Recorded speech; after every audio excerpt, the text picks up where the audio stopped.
বাবা, কি ব্যাপার ম্যাডাম? ভগবানের অশেষ কৃপা যে যাত্রা উনি বেঁচে গেছেন, তাই তো? একদম। মানে একটা রাত যে কি বিভীষিকাময় হতে পারে, মানে মানে আমি ফিল করেছি আর কি। যাই হোক, এখন একদম ফিট, ডাক্তার দেখিয়েছে, ওষুধ খেয়েছে, চলছে এখনো ওষুধ, এখন ঠিক আছে। তাই আবার আপনাদের সামনে চলে এলাম, আবার একটা নতুন পর্ব নিয়ে। কারণ বাড়িতে মানুষজন সুস্থ থাকলে মন ভালো থাকে, আর মন ভালো থাকলে তবেই সবে ইন্টারেস্ট থাকে, তাই না? আপনাদের সাথে সংযোগে। তাই আবারও আপনাদেরকে স্বাগত জানাই আরেকটি নতুন পর্বে। কণ্ঠে রইলাম আমি বর্ষালী। মা সুস্থ হতেই আমি চলে এসেছিলাম নিজেকে একটু প্যাম্পার করতে।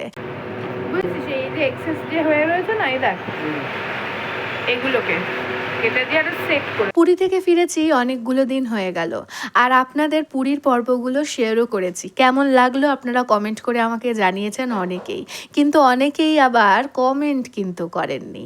মা সুস্থ হতেই আমি চলে এসেছিলাম নিজেকে একটু প্যাম্পার করতে। ও অর্পণের কাছেই আমি যাই মাঝে মাঝে মাসাজ করতে, একটু স্ক্রাবিং আর হেয়ার কাটিং। উফ, কি যে আরাম, কি বলবো। আর বাড়িতে গিয়ে দেখি আর এক চমক। আরে বাবা, কি ব্যাপার ম্যাডাম?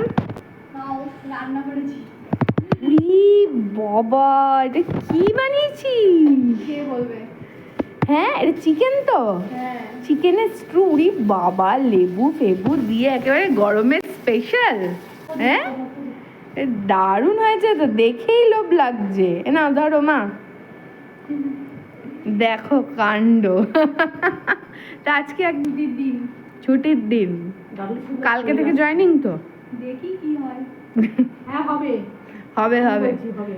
এই গত শনিবারে এই সঞ্জনা আর অর্ঘ্য না থাকলে যে কি বিপদ ঘটতো রাতে আমি জানি না। আমার মাকে নিয়ে ওরা যেভাবে লড়াই করেছে, তার জন্য ওদের কাছে কৃতজ্ঞতা প্রকাশ করাও হয়তো ছোট হয়ে যাবে।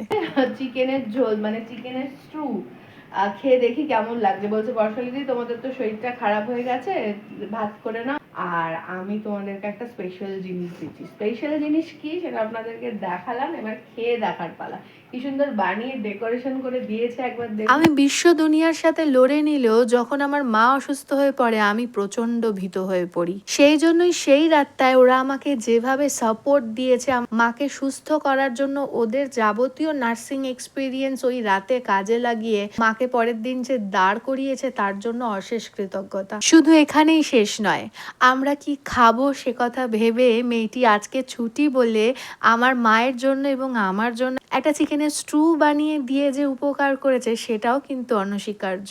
ওরা যেহেতু নার্স, তাই জানে মানুষের অসুস্থতায় ঠিক কি খাওয়া প্রয়োজন, ঠিক সেইটুকু দিয়েই বানিয়ে আমাদেরকে যেভাবে মানসিক জোর দিচ্ছে, তা সত্যি ঈশ্বরের আশীর্বাদ বলা যায়।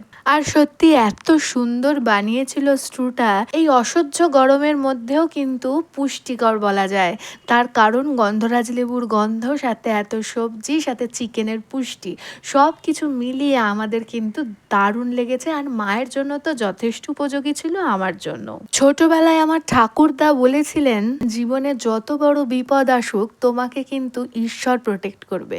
ঈশ্বর তো নিজে এসে করে না, মানুষ রূপে করে। আমার মানুষ রূপী এই প্রত্যেক ঈশ্বরের কাছেই আমার নতমস্তক প্রণাম। আপনারা পুরীর অন্তিম পর্বে দেখেছেন আমিও অসুস্থ হয়ে পুরী থেকে ফিরেছিলাম। 7-8 দিন পর খেতে পাচ্ছি, মানে 7-8 দিন শুধু তরমুজ, লিচু, গন্ধরাজ লেবু দিয়ে ছাতুর জল, মানে জল, লিটারালি জল, নুন চিনির জল, মানে পুরোটাই এই সবের উপর 7-8 দিন কাটিয়েছি।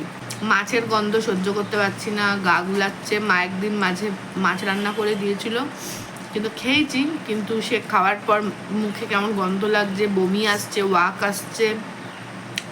তো তাই জন্য এখন মাকে বলেছি, মা আমি আর এখন মাছ খাবো না। মাছ অনেক খাওয়া হয়েছে পুরীতে গিয়ে, এখন আর মাছ খাবো না। মাছে প্রচণ্ড গন্ধ লাগছে, আষ্টে গন্ধ লাগছে, খেতেই পাচ্ছি না, মানে দেখলেও গা গুলাচ্ছে।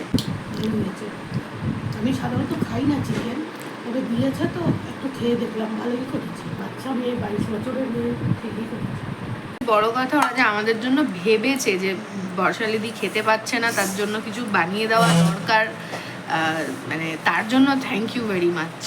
যারা আমি নতুন ফলো করছেন তাদেরকে অনেক অনেক ধন্যবাদ, আমার পরিবারে স্বাগত জানাচ্ছি তাদেরকে।